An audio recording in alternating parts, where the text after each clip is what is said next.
রোজ রাতে রুটির সাথে একঘেয়ে পটলের তরকারি বা ডালনা আর ভালো লাগছিল না। তাই কালকে রাতে এই রেসিপিটা বানাতে আমার খাটনিটা একটু বেড়েই গেল। মানে ওই দুটোর জায়গায় চারটে আর চারটের জায়গায় 6টা রুটি বানাতে হলো। তবুও ভালো, খেতে কিন্তু দারুণ লেগেছিল। তো পটলের গায়ে খোসাটা চেঁচে ফেলে দুদিকের মুখ দুটো কেটে বাদ দিয়ে পটলগুলোকে গ্রেট করে নিলাম।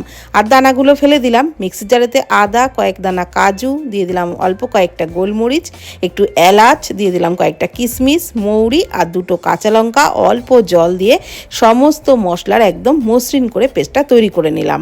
কড়াইয়ে সাদা তেলের মধ্যে দিয়ে দিলাম একটু গোটা জিরে, ভেজে নিয়ে দিয়ে দিলাম গ্রেট করা পটল দিয়েও একটু ভেজে নিয়ে দিয়ে দিলাম পরিমাণ মতো লবণ দিয়ে ঢাকনা চাপা দিয়ে পটল ভালো করে ভেজে নিলাম। তারপর ওর মধ্যে দিয়ে দিলাম ওই মশলার পেস্টটা, মশলার বাটি ধোয়া অল্প জল দিয়ে আবারও ভালো করে মশলাটাকে একটু ভেজে নিলাম পটলের সাথে। তারপর দিয়ে দিলাম কয়েক টুকরো কাঁচা পনির, অল্প জল দিয়ে খুব ভালো করে পনিরটাকেও কিন্তু ঢাকনা চাপা দিয়ে ভেজে নিলাম।